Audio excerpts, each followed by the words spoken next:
So for those of you that haven't had a chance to work with Dr. Cilip, he is my doctor. He's actually, I can credit him for saving my life because I went there to do a weight loss control panel, and he also tested my iron. And then called me around 7 o'clock at night, and he said, "We got to talk." So when somebody can catch something, he says the earliest anybody ever caught like something like that can make a huge difference in your life. So right now we help people because we assess, their activity level and what they're eating, and we're able to help them. But when he dives deeper into where they're at from a medical perspective, it's just a wonderful combination. And I can testify firsthand, how much it's really helped me. So I think that later on we'll have Indiana listening in. He's doing a lot with telemedicine now. And I think that it's an available resource to any location that's on here. And with Allie Gilbert kicking us off as to how we can help men more, but we certainly can't take care of what she was suggesting. I look forward to Dr. Cilip sharing his perspective on what we watched and everything else that he's got going on, with the ways he's helping with nutrition and things such as that. And you guys can ask a couple of questions today. So Dr. Cilip, thanks for making time for us. So welcome, everybody. And today we're going to talk about what we refer to here in my practice as performance nutrition. So we break that down. What does performance mean? Well, for some guys, it means strength and speed and endurance. And for some, it means the general level of fitness. For some people, it has to do with medical stuff like bowel function and blood sugar and blood pressure. And maybe it's sleep and fatigue. And everybody's a little different. So you talk about then, what is nutrition? Well, first, it's what you eat, the calories and the macronutrient breakdown. And then it's how you eat, whether intermittent fasting or the timing of your meals. And then how it affects you. What does it do to your blood sugar? What does it do to your metabolism? How does it affect your bowels? So first of all, how do we evaluate that? And I like to liken it to air traffic controller. When you're in the air flying and you talk to air traffic control, he or she on the other end of the microphone wants to know three things. Who are you? Where are you? And what do you want? So who are you? Are you an athlete? Are you aging? Are you obese? Where are you? Where are you coming from? Are you coming off an exercise program or going on to an exercise program? Like if you're plane, what's your altitude and your speed? Well, the same thing. If you're a client, what's your speed? What's your altitude? What do you want to do? And finally, what do you want? What's performance mean to you?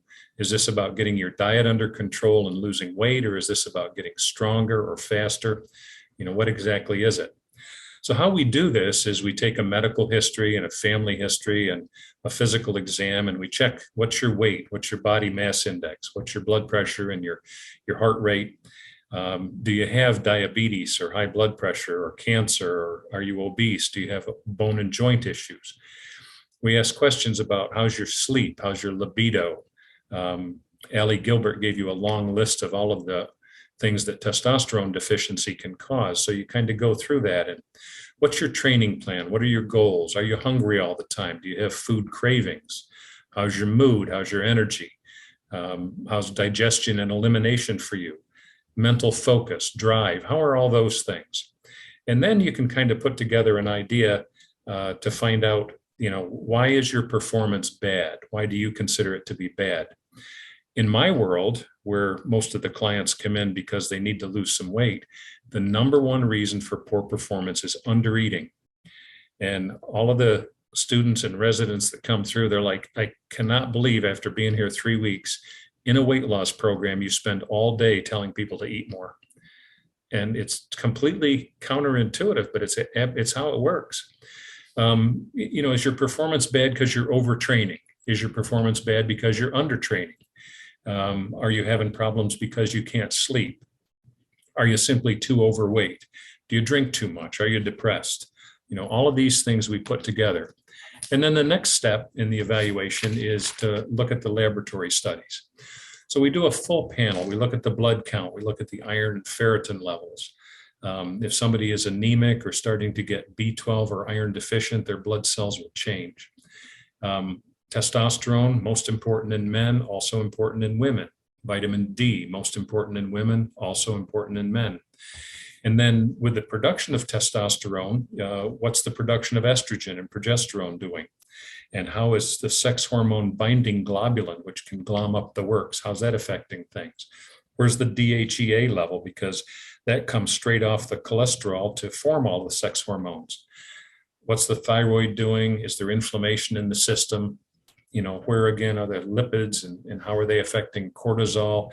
What's the DHEA cortisol balance? That's my work. That's my job. Your job is to hold your arm out and not faint while they draw your blood. My job is to figure out what it all means. And what we do is we put it up on the blackboard, or the whiteboard, I guess it is now. And we look, cholesterol's coming in at the top. It's forming the sex hormones through DHEA. It's spinning off to form cortisol. It affects it forms vitamin D. It affects thyroid absorption and production. And then we fix it. So we'll talk more about how we fix it, but then we fix it. We also need to know, where are you actually at metabolically? And that's where we use the calorimeter. And if you recall, if anybody was present, I think Jeremy was there and Travis was the model. The calorimeter is a machine you breathe into, and it measures carbon dioxide output. And based on that, we can determine how many calories you're burning per minute, and then extrapolate to how many calories per day. And this test is done simply at rest. And when we did that with Travis, we showed that at rest, he was burning 3,000 calories a day. But when you started doing just limited exercise on the floor of Journey and Corning, your calorie burn went up to like 10,000 a day. So when you put it all together, we can then predict how much are you actually metabolizing. And what we find is the person coming in, somebody last week coming in, burning 14 or eating 1,400 calories a day to lose weight, but burning 3,400 calories a day. And what that individual will not realize is that the athletic performance has dropped 10% at a crack, but it's dropped. And all of a sudden on the performance testing that you all do, he's doing very poorly, not realizing that what he's doing with that low calorie diet, while it may have worked very well for the first 3 or 4 or even as long as 6 weeks, is now really hampering the performance. So he's slower, he's weaker, and not losing weight, and wondering why. When we put it all together, number one, you fix the obvious medical problems. If they're anemic, if they're iron deficient, if their cortisol is wrong, if the testosterone is low. Number two, you correct the metabolism beyond the lab problems by sometimes changing the exercise recommendations. And then you advise the optimal calorie balance. And what's that mean? Calories of what? How do you figure that out? That's where the performance nutrition comes in. So first of all, what should you eat? Well, the fact is you can eat anything you want as long as you balance the macros, the protein, the carbs, the fat. People say, I want to be keto. It's like, well, do you really want to be ketotic? Maybe you do, and maybe you'll tolerate that. Most endurance athletes don't do well if they're in complete ketosis for very long, but we'll talk about it. And what you do is you figure out what you want to eat. I'll tell you how many calories, and you come back and tell me, how did you do? Did you hit the calorie goals? Did you hit the macro balance? But once you've determined that, you say, well, okay, that's the calories and stuff. What should I actually eat? And that's where you hit the heart of the matter. And the heart of the matter is you should eat what your gut wants you to eat.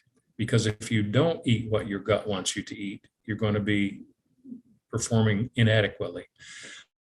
So how do you tell that?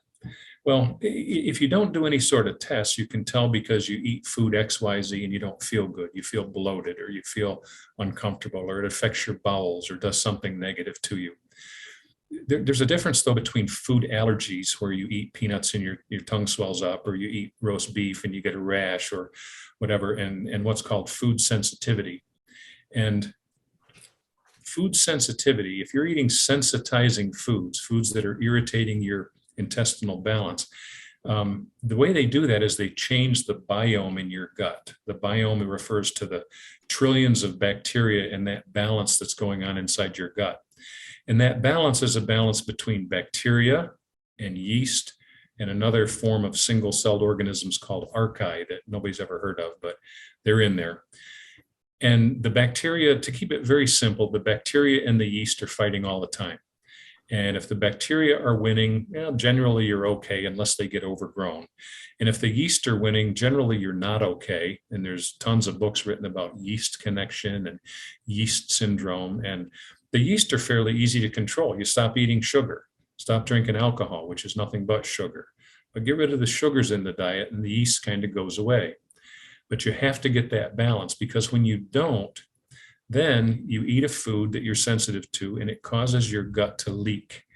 And you can tell what the problem is because it leaks that food into your bloodstream and you develop an immune response to it. And we can test that. We use a lab mostly called KBMO Diagnostics. And with KBMO, you send them 5 blood spots and they test to see what foods are causing a high immunoglobulin response for you.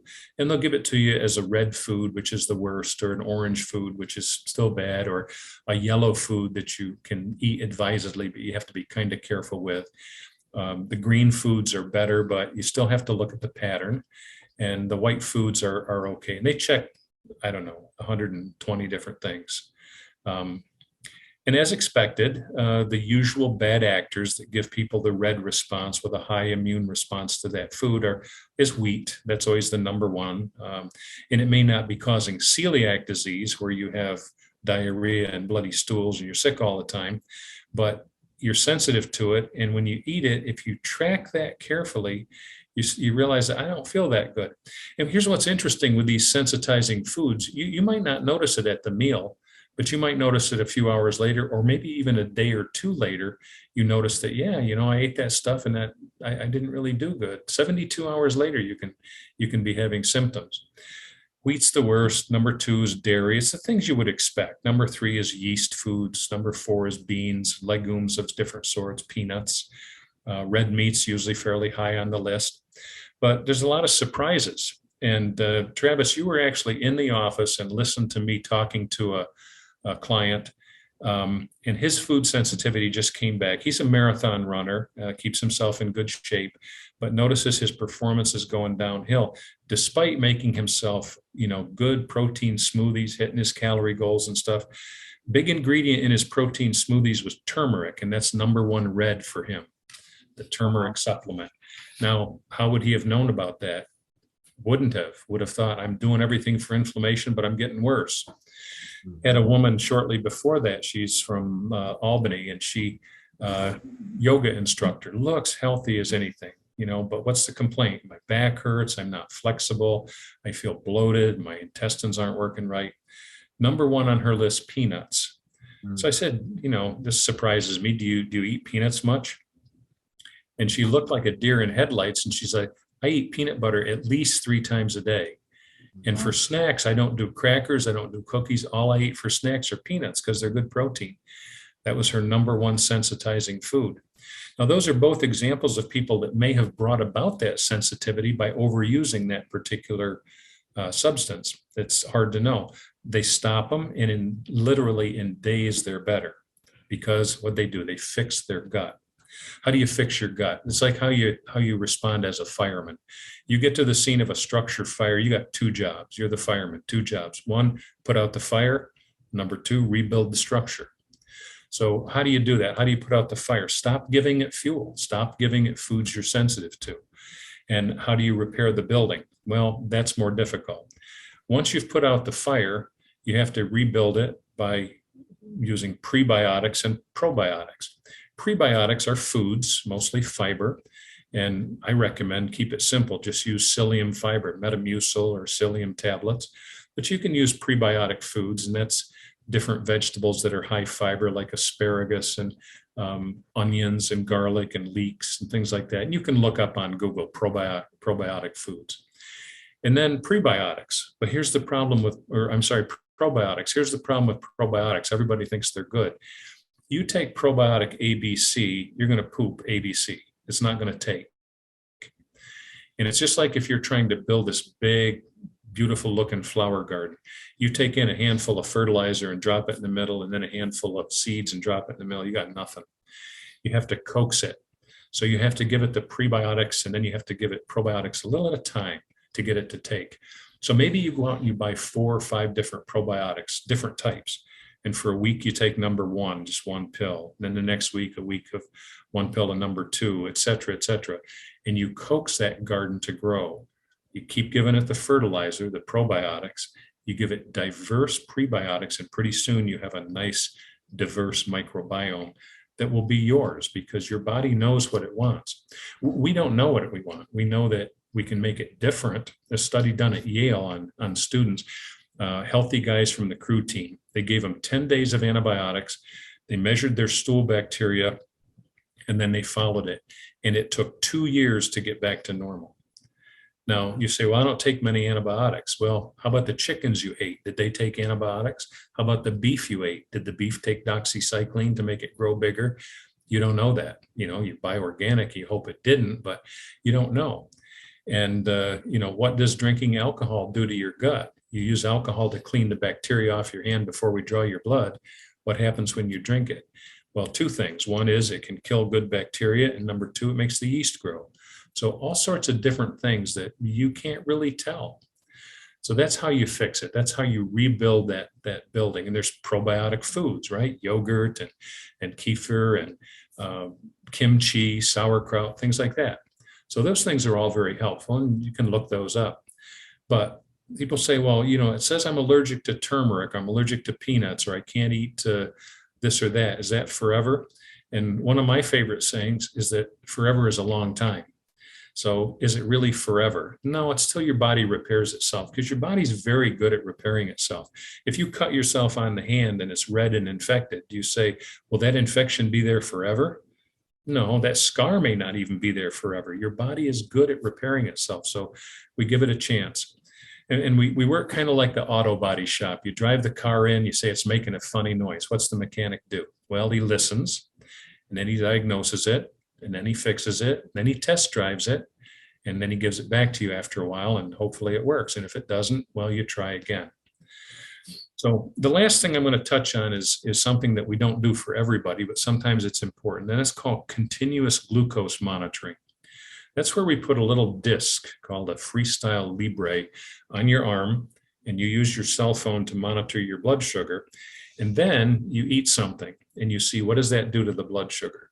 Because the goal here to keep you healthy and to keep things in balance is to keep your blood sugar and your insulin in a zone. It's going to go up and down, but we want it to stay in a zone. And years back, Barry Sears wrote a book called The Zone Diet.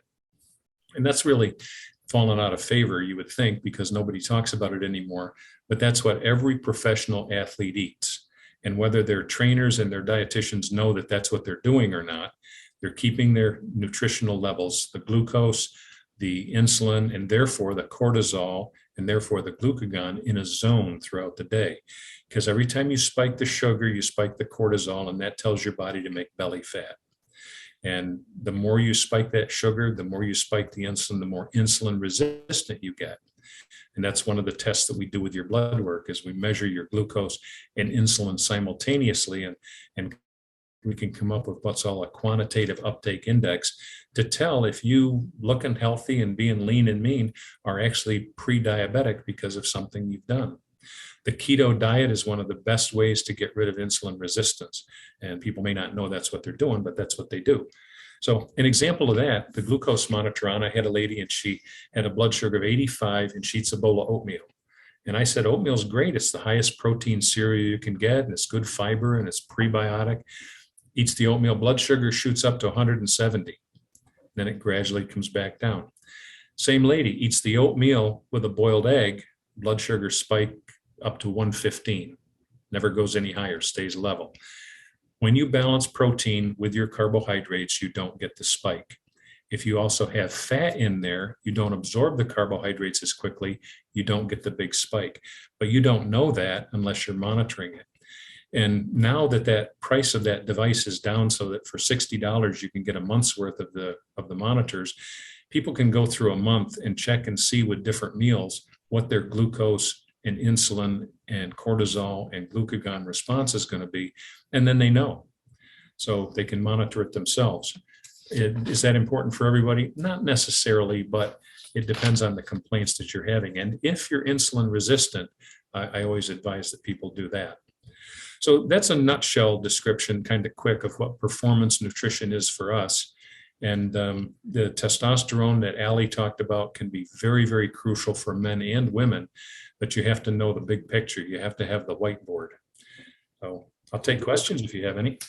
So good. Thank you, Dr. Cilip. That's awesome. I actually just took my Everly Well test yesterday for food allergies, and that was recommended to me by Dr. Cilip. So I look forward to dialing in myself so that we can all walk our talk, but also being able to explain to our members about the resources that are available to them. Any questions from anyone? There's Ricardo over there in Indiana. Yeah, hey, I'm excited, Dr. Cilip. I haven't heard back from your office. I know the girl called me, but I'm excited to get in there and get my numbers back too. And, I love working with people who care about their job because, man, I tell you, I've never met a doctor where you just send them a text and he texts you back like you're having a normal conversation. It's great, so thank you for that. And oh, you're welcome. Sure.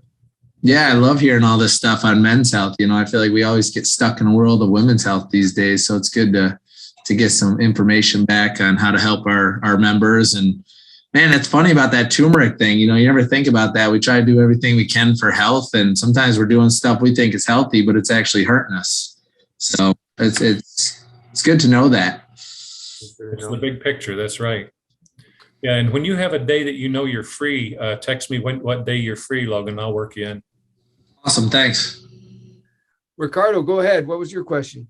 Well, first I wanted to apologize for being late. I got into a situation where I had a coworker that needed to leave, and then I had a new client with problems, and someone mistakenly stopped by for an interview. I was just bombarded. So I'm looking forward to watching the recording. This stuff lights my fire, and I appreciate you sharing it with us.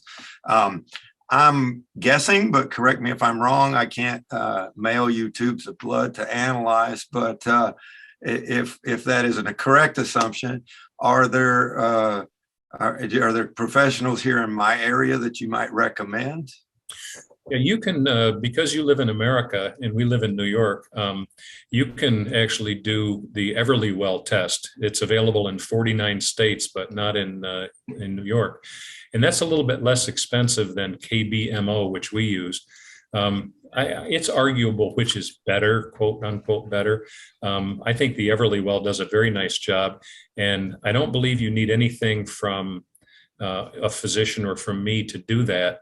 If you research KBMO and you want to do it through them, you need what's called my acquisition number, which in fact, I'll just give you guys so you can jot it down. If anybody wants to do the KBMO test, my number for that is C-1903167. And when you do that, then it's just funny New York State rule. They'll send the results to me and then I'll forward them to you. But you can buy the test and pay for the test online and everything. And KBMO is pretty tried and true. But honestly, if you're out of state, Everly Well is where I'd go because it's half the price. That's EB or EV? Could we just drop the number in the chat? Could we just do that? Yeah. Yeah, Everly Well is EVERLYWELL. So we all here we did a hair test one, and they sent sensitivity stuff back to us. Is that accurate, would you say? Yeah, the hair testing is what's called bioresonance. And I don't find, I've had people that do it at the same time that they do the immunochemical testing, and it doesn't really always correlate. So I don't know. The jury's out on that, but the blood testing is probably more accurate. Yeah. Bioresonance they argue about whether bioresonance is any good or not.